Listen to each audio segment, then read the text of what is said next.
Thank you. Thank you to the Cambridge Center. Thank you to Oxford Economics. Thank you all for taking time out of your busy lives to listen to me. Thank you, Jacqueline, for knowing how to run computers. This is a talk on system-wide commonalities in market liquidity, I'll talk a little bit about that title in just a second. So I'm at the Office of Financial Research, and if you don't know what that is, not everybody does. It's a relatively new agency. We were created by Dodd-Frank in 2010, Office of the U.S. Treasury, and we're charged with assembling and integrating data from across the financial system and monitoring financial systemic risk and doing analysis on behalf of the Financial Stability Oversight Council. So we're looking for the systemic angle in everything we do. That's important to us. One of the nice things about working at OFR is that as a researcher, you never have to think very hard about what is going to be a relevant and significant research question. The questions come to us, literally. Other regulators will come to us. People within the office will come to us and say, this is a pressing issue, figure it out. And that's sort of what happened here. Our director, Dick Berner, came to the research team a couple years ago and said, everyone's talking about liquidity. We need to have some analysis in that area. So I mentioned that we focus on systemic effects in everything we do. So as we sat down to think through this problem, one of the considerations was, can we measure liquidity on a system-wide basis? So a lot of studies will focus on the equities market or the bond market, what have you. We would like to do it system-wide. And that sort of implies the next word there, commonalities. When you're looking system-wide, we're going to be looking for common patterns across the system, and we're going to need some technology for that. And then lastly, market liquidity. I'll talk a little bit more about that in a second, but we wanted to work on a data-rich problem. So market liquidity, which is sort of subsumes the markets for all asset classes, certainly qualifies. There are a very large number of assets. I should also give a shout out, thanks to my co-authors, John Lichty, he's a professor at Penn State University, part-time visitor at the OFR, and Tom Piantek, who is a full-time colleague. Yeah. All right, so I've got to say this. Views and opinions expressed with those of the authors not necessarily represent official OFR or Treasury positions or policy. That's boilerplate, but in this case, it is significant. And so this is a research project still, and most of my research projects try to look for an avenue that at some point might become useful as a production implementation. This is not there yet, so we're still at the research stage. And in fact, there's a working paper out on the OFR website you can download. We're in the process of revising that. We've got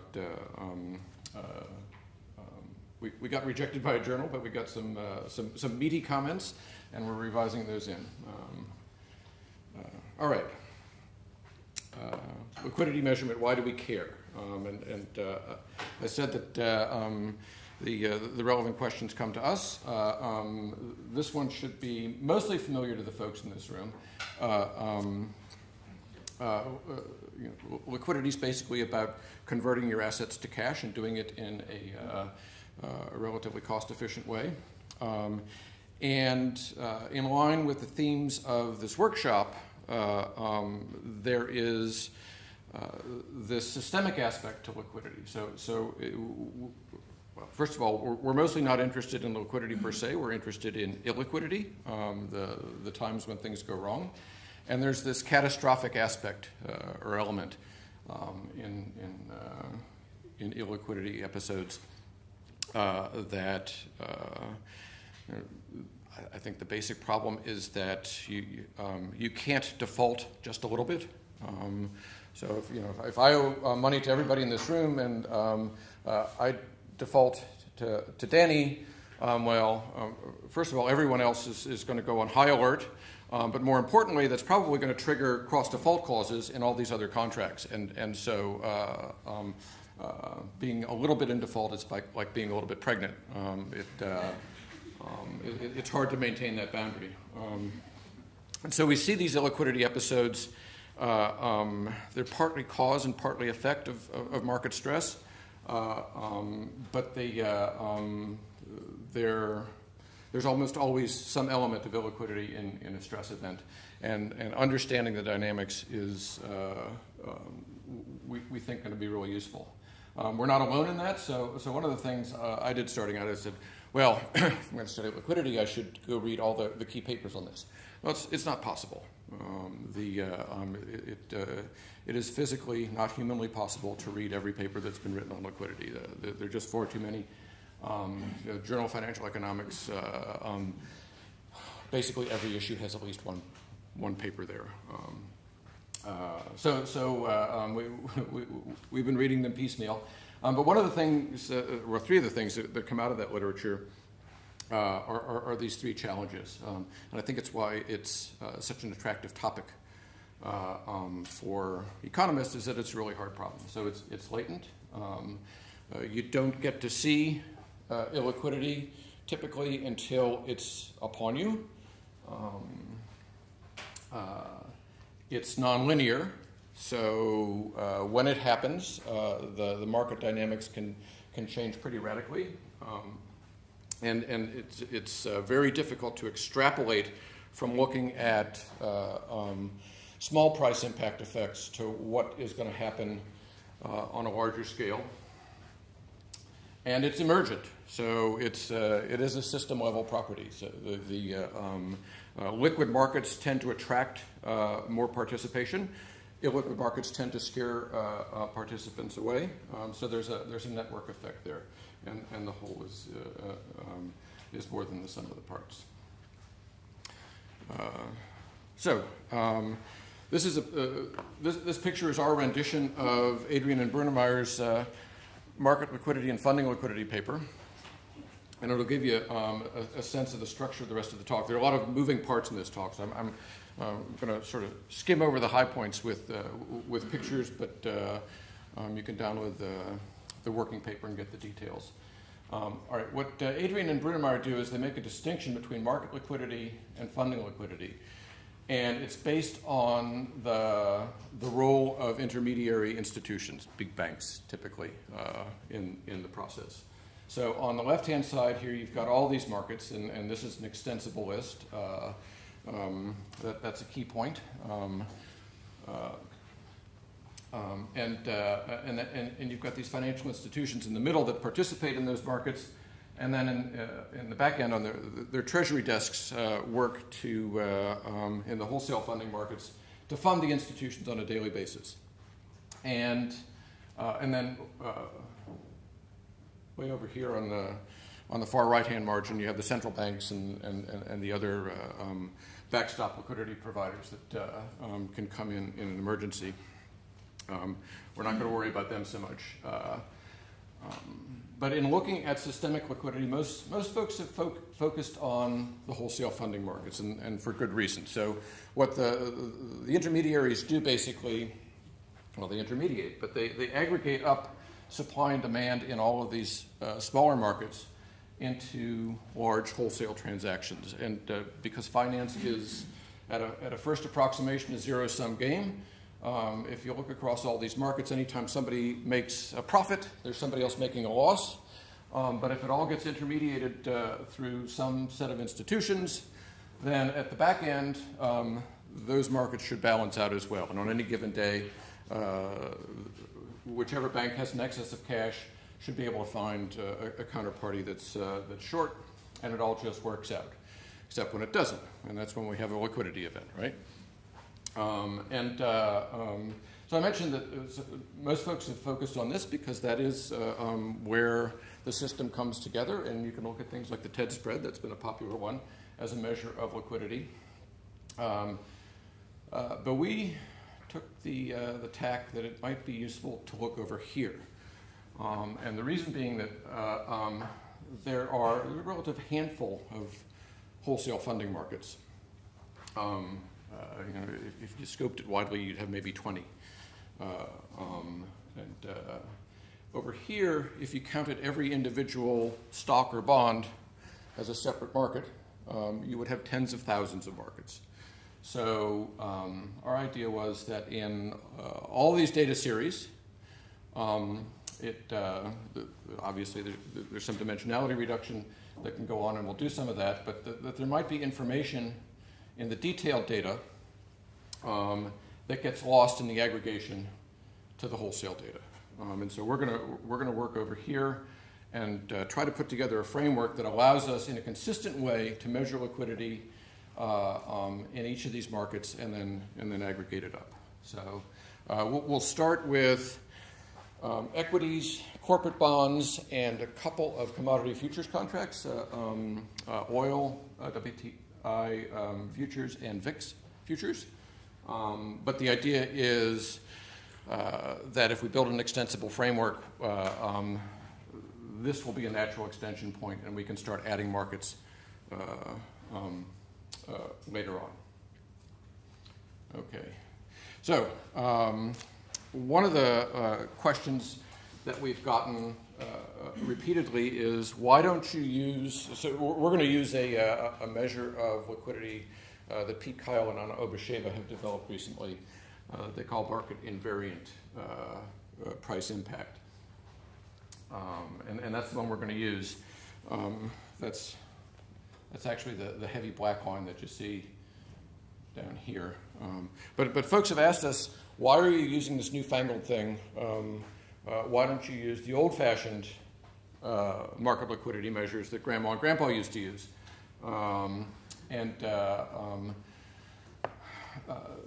This picture is an example of why those measures are challenging. And we've just picked four of the competitors here. So you see the red line here, that's Kyle's Lambda from his 1985 paper. The other one that sort of follows the secular trend down here is log volatility. That's sort of a market rule of thumb. Volatility and turnover frequently get used. And then the other two, which sort of hover along the bottom here, Amihud's measure and Roll's implied spread, they stay along the bottom because we've scaled the graph so that all the points appear. And what you see with Amihud and Roll's implied spread are these occasional transient but very large spikes. That's basically a statistical artifact of the fact that these are measures that are they're daily measures. So you take contemporaneous daily inputs and you do a little bit of algebra and you get a measure. Well, the world's a messy place, and occasionally one of these inputs will just go off screwy, and your calculated statistic will spike. These things based on daily measures can be very spiky. The other two measures, Kyle's Lambda and log volatility, you see this secular trend, and that's a challenge for us. What Pete and Anna have set out to do is develop a measure that normalizes appropriately for market activity and is based on expectations that have the effect of smoothing the series. So that avoids the spikes, and the normalization avoids the secular trend, and we get what is statistically a more pleasant measure to deal with.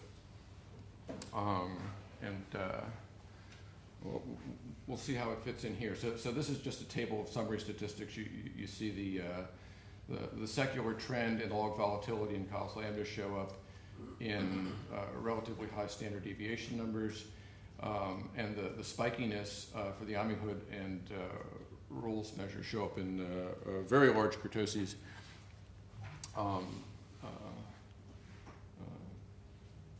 And then down at the bottom here, I've identified the 4 requirements that we imposed on ourselves for picking a liquidity measure, and Kyle and Obasheva satisfy all 4. So it's got to be feasible. So we're thinking system-wide. All markets are different. So we're going to need a relatively simple set of data inputs. Kyle and Obasheva, basically, you just need price, volatility, which you can derive from price, and volume, and almost all markets have that available in some form. Timeliness, we would like to be able to estimate this on a daily basis, at least, if possible. Comparability, so system-wide means we're going to be integrating from across the system. We want something that is measured comparably across markets and over time. And granularity, we'd like to be able to aggregate or disaggregate if we need to do attribution analysis. And we'll be able to do all 4 of those things with this measure. Okay, this is what it looks like. So I mentioned that there's some foundational thinking that underlies this. There's a very nice paper, fairly technical, where they set out an equilibrium framework from which they derive this formula. And I think the thing that gets people here are these weird cubic exponents. And I'll talk more about those in a second.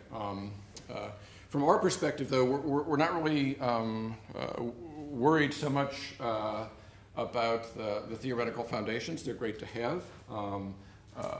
The nice thing for us is that you get a nice one-line reduced form equation that calculates liquidity for you, and it's got these relatively simple inputs. Again, price, volume, and volatility are the biggies. It'll be conditional on a measure of order size. We'll have a standardized measure that is relative to each market that we use. So that'll basically be a constant for us. And this normalized volatility is the same one that gets used in the W factor. Yeah. So in more detail, here it is. So it's a price impact measure. So the idea is there's going to be some all-in cost of trading an order of size X for any given market. And the basic equilibrium notion that underlies this is that in any given market, there is a market local level of activity. And activity for them is what they call bets. So the arrival of speculative traders to the market is the key factor here, because the speculative traders are the ones who are going to take on risky positions and hold them over time. That's sort of the work in the marketplace is bearing risk over time. And every market is going to have its own idiosyncratic level of activity, a speculative arrival rate. And so liquidity has to be measured relative to that. That's the key for the normalization that goes on. Foreign exchange is incredibly active, corporate bonds much less so, and we're going to normalize for that activity. They propose a Poisson process for the speculative arrival rate. So that is a linear factor. Trying to explain this, the 3 halves power. So if you take this equation, back up a second, and multiply through by W to the 1/3, W will drop out of this bid-ask spread component, and this will become W to the 2/3 power. So trying to explain that 3 halves. Two of the three halves is the linear effect from Poisson arrival rate, speculative traders arriving in the market. The other one half is conditional on a speculative order arriving. It's going to have a linear effect on the variance or a square root effect on the volatility. And so that's where the three halves come from. The rest of the normalization is the details of the algebra that they work out in the paper. I'm not going to drag you through those here. But that's the basic intuition, is that they've set up this order arrival rate and then work through the details of the algebra, and it shows up like this.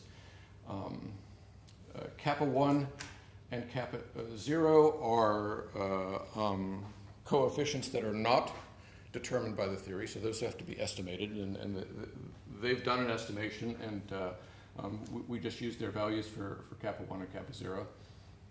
Other thing I point out here is that at the front of this is expected volatility. So another way to think about this thing is in reduced form, what you've got here is a cost function that is expected volatility times some elaborate normalization factor. And we go back to this picture, you see the effect of that, right? Log volatility is this series here. A simple log volatility. When you do the appropriate normalization, that collapses down to the Kyle-Novoshev measure down there. So that's the effect of the normalization. Yeah, I guess I don't have much else to say about that. But that's the measure we're going to use. We will estimate that, again, for equities, corporate bonds, and two different flavors of futures contracts at different maturities. Here's an example. This is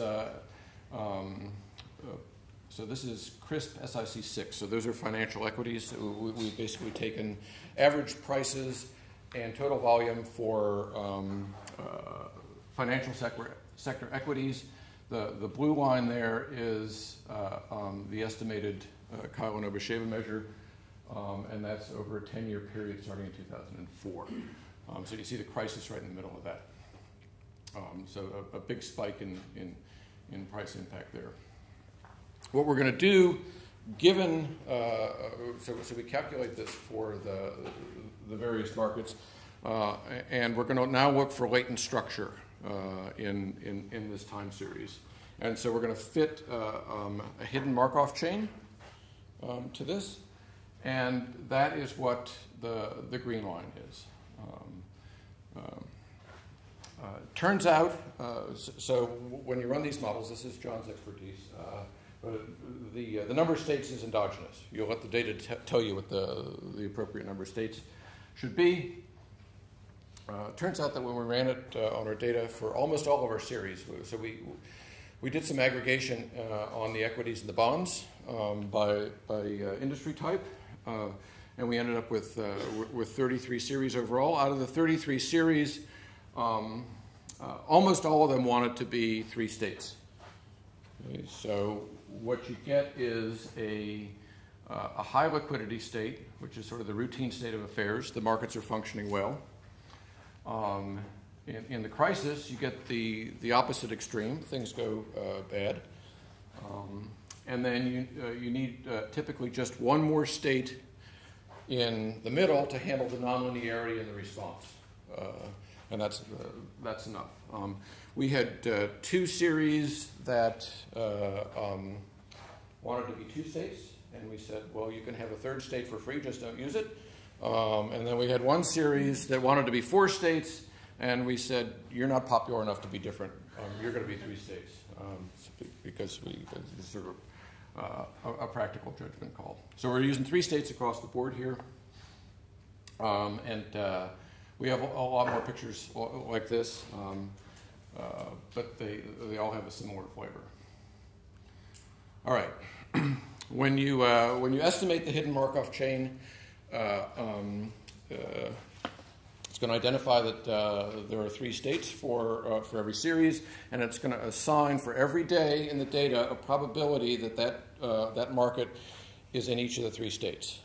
And this is what we see here is the cross-sectional average across all 33 of our markets of those probabilities. So blue is the probability that you're in the high liquidity state, the sort of the good routine state of affairs. Red is the bad stuff, so you see the price impact and the crisis there. And then the yellow is the intermediate states probability. I call this the Dr. Seuss picture. That's for a reason, so we use primary colors. Because I learned in kindergarten that if you take primary colors, you can make any other color. 5 minutes? Okay. And this is how we're going to use them. So we now disaggregate instead of averaging across all the markets. Look at the markets individually. This just happens to be 4 of them, 4 of the 33. And we've taken a short window in the crisis here. For each of those markets on any given day, you've got 3 probabilities to deal with. The probability of being in each of the 3 states. We mix the paints and get a color. So you can see there are thin vertical stripes. Each of those corresponds to a day. For the most part, the model tends to really hone in on one state, but occasionally you'll see you get a green day or a pink day or purple day. There is the full picture. That's all 33 markets over the full period from 2004 when the trace data started coming in to early 2014. A couple things to emphasize. One is sort of the obvious unpleasantness that happens in late 2008.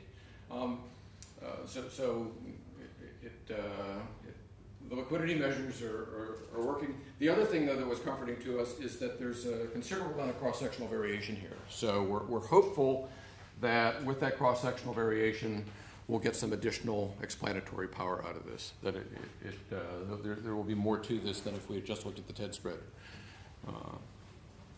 and not gone to all this trouble. All right, so next step. So at this point, we sort of have the rudiments of an adequate monitoring tool. We can estimate the probability of being in liquidity states on a daily basis. Now we want to try to extract the patterns. See, are there any system-wide commonalities? And so we're going to force the Markov chains into specific probabilities for each day. So if it wants to be in between states, we won't let it. And then we're going to fit a probit model to the data to try to explain these signals across the 33 series. This is what the probit model looks like. The basic idea is that we wanted to take a set of variables, and you see them listed here. These are going to be our explanatory variables in the probit. Things that are available on a daily basis, come out of the financial markets, and are, roughly speaking, system-wide variables. So some of these things come out of the wholesale market, some of them don't. And we're going to use these time series now in a probit equation to explain the probability for each series of being in each of its 3 states. And I won't drag you through the details, but we aggregate across the series to get a system-wide probability for each of the 3 states, and that's what goes into the probit equation. And these are the estimated probit coefficients. One thing to point out is this simple comparison, hit rates, the number of times that our fitted probit model accurately predicts the correct state that's coming out of the price impact analysis. The naive guessing rate would be 33%. We're at 67%, so that was a pretty strong signal. This is an even stronger signal. So what you see here, the blue line is the liquidity state probability for the market on each day. This is what comes out of the price impact analysis. And the red line is the predicted probit probability from those coefficients. You see there's actually a fairly nice fit there between what probit is predicting and what the thing is trying to predict. This is an example where you get an accurate hit, and then here's a couple of spots where the probit model doesn't predict it correctly. But we were very comforted when we saw this, that there are system-wide patterns here, and we've got a technology that picks them up. All right, you can go through, I've seen a lot of these pictures, but you can go through and analyze the probit results by looking at the individual time series that go into it. So this is just one of the, back here I had, I think, 11 different series. We're going to pick just one of these, the TED spread, and look at it.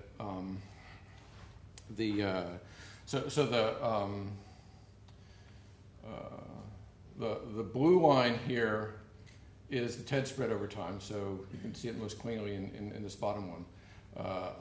So TED spread stays very low for most of the sample period, and the probability of being in the bad state similarly stays very low through most of the period.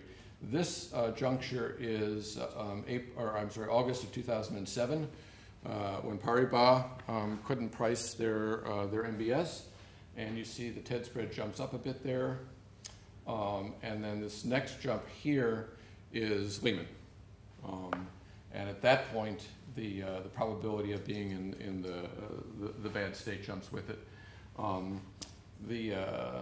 The thing to emphasize in this picture, I think, is that differential there. So the probit model is predicting a higher TED spread than we actually see, and we interpret that as the policy response. So the probit model isn't smart enough to know that the Fed's going to step in and do something that it has never done before, and so the probit overpredicts.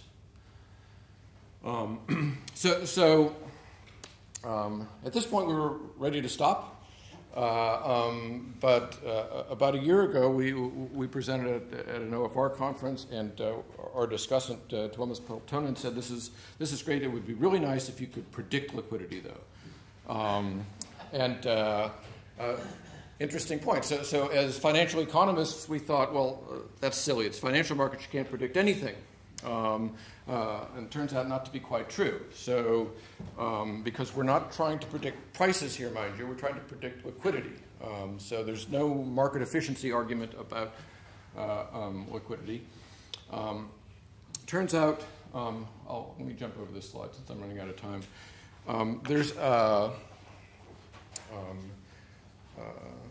lot of persistence in the 11 time series that we use in the probit analysis. So we take those 11 series and just put them into the probit equation in levels.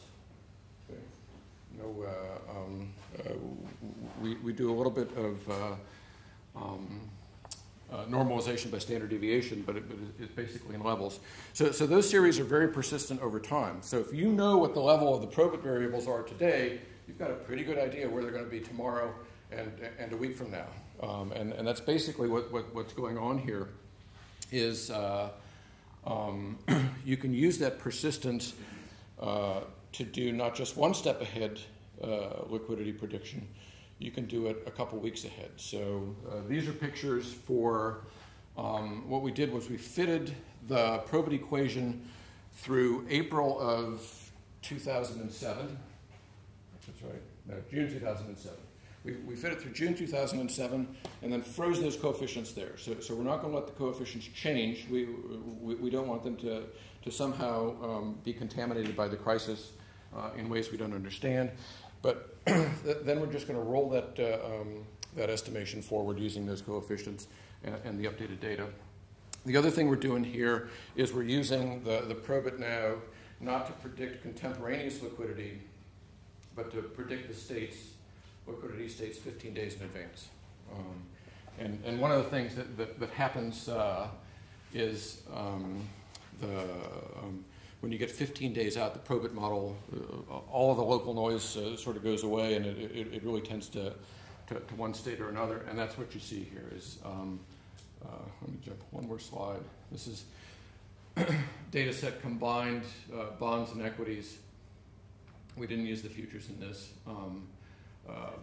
But here at this point in August of 2007, you see the probit model jumps to predicting the bad state, the high illiquidity state, and it pretty much stays there through the crisis. So at some level, the markets knew what was going on as far back as